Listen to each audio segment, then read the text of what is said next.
Hashim namanya Amr al-Ula. Disebut al-Ula karena martabatnya tinggi di atas kaumnya. Begitu dinamakan al-Ula oleh kaumnya. Ia dan Abdul Syams karena 4 orang saudara ini, anak dari Abdul Manaf, Naufal, Hashim, Abdul Syams dan Al-Muttalib. Hashim lahir bersamaan dengan Abdul Syams,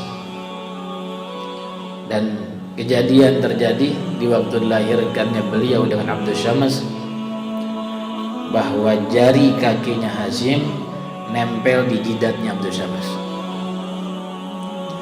Ini Naufal dengan Abdul Syams sekutuan. Hashim dengan Muttalib sekutuan. Ini berdua selalu bersama, ini berdua selalu bersama, dan yang ini berdua memusuhi yang lainnya. Hashim ini adalah kakeknya Rasul, dan beliau dipanggil dari Bani Hashim. Ketika lahir, jari kakinya nempel di jidatnya, nggak bisa dilepas. Nempel di jidatnya Abdul Syams, nggak bisa dilepas, kecuali dengan harus ditumpahkan darah. Artinya harus berdarah ini. Maka dipisahkan keduanya dengan cara tentunya zaman itu tidak seperti zaman sekarang. Zaman sekarang sunat aja gak berdarah. Zaman dulu tidak seperti zaman sekarang. Maka dipisahkan kaki itu dari jidatnya sehingga berdarah.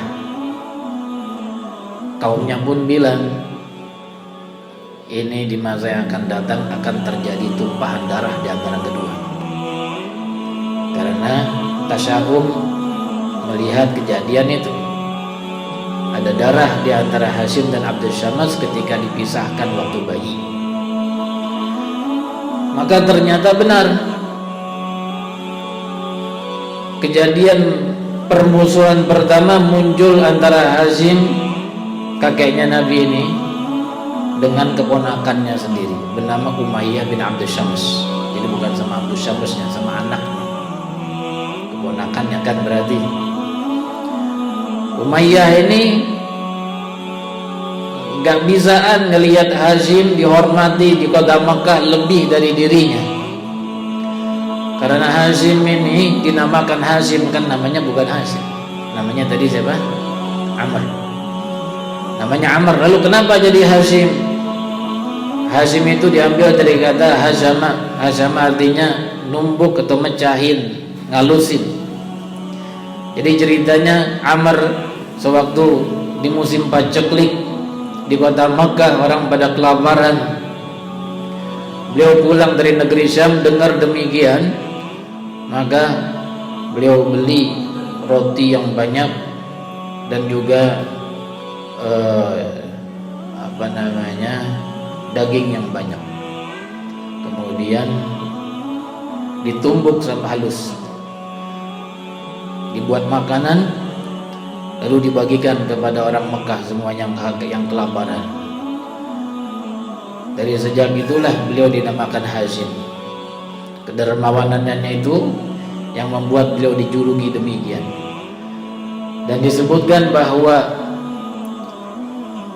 hidangannya itu tidak pernah diangkat, artinya selalu tersedia untuk siapa aja yang kelaparan, siapa yang butuh makan, maka terbuka rumahnya untuk dimasuki dan disantap hidangan yang sudah disiapkan untuk orang-orang yang lapar. Kedermawanannya begitu sangat terkenal. Dan hebatnya, cahaya Nabi terlihat di wajah beliau. Cahayanya terang di wajah beliau, sampai-sampai Al-Habr, pendeta Nasrani itu kalau melihat Hashim tidak bisa dia kecuali cium tangan. Gak bisa gak cium tangan, maka dia cium tangan. Itu pendeta Nasrani.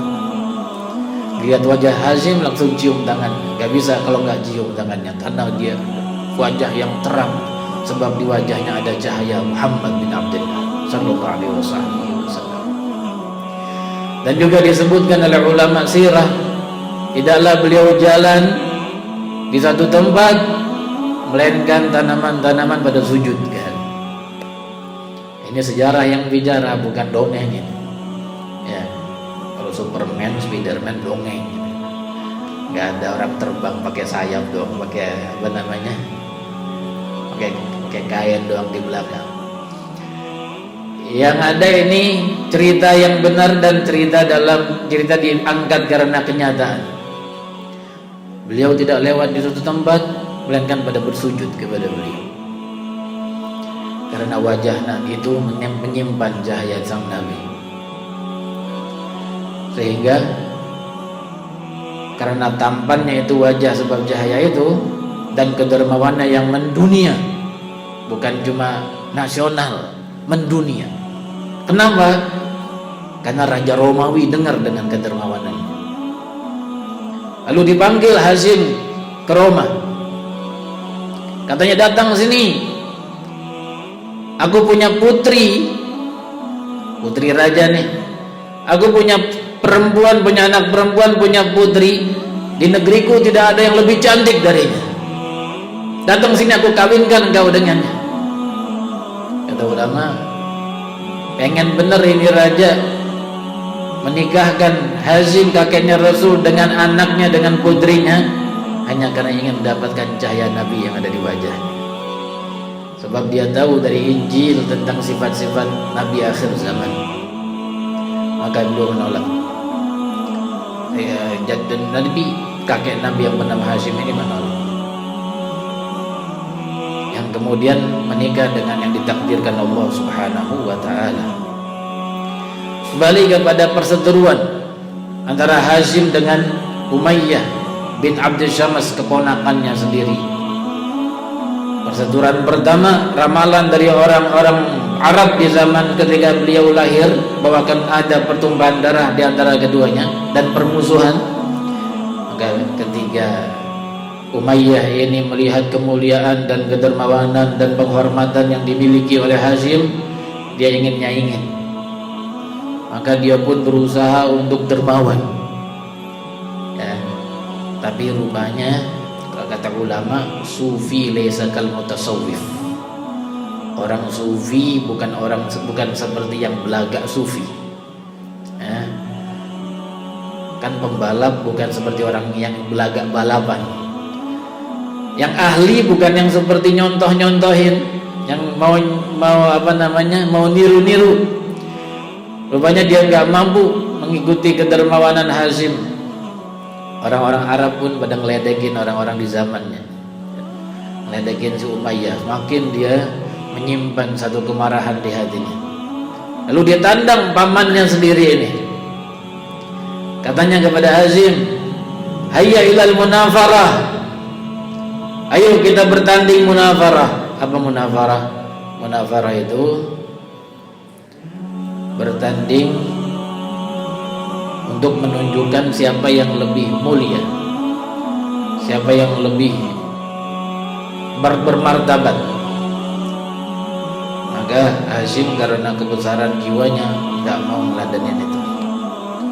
Sampai kemudian dia didesak oleh orang-orang di zamannya, di kanan kirinya, yang di dekatnya, untuk meladenin itu tantangan. Sampai kemudian ia pun mau. Katanya, ayo kita munafarah. Munafarah, kalau aku menang, maka aku sembelih 10 ekor onta atau 100 ekor onta, dan engkau harus pergi dari kota Makkah selama 10 tahun. Disanggupi sama Umayyah. Kemudian mereka pun pergi berdua bersama orang-orang yang mendampinginya. Kemana? Ke seorang tukang tenung di zaman itu, disebut dengan kahin. Karena munafarah ini harus menunjuk satu orang yang menjadi penengah dan menunjuk mana yang lebih mulia di antara dua orang yang sedang melaksanakan munazarah. Pergi ke tempat seorang tukang tenung, sampai mereka dua rombongan ini sampai ke tempat tukang tenung ini, belum si tukang tenung ini dikabarkan maksud kedatangan mereka, tukang tenung ini kemudian membaca syair. Karena orang-orang Arab dulu pintar dalam bersyair.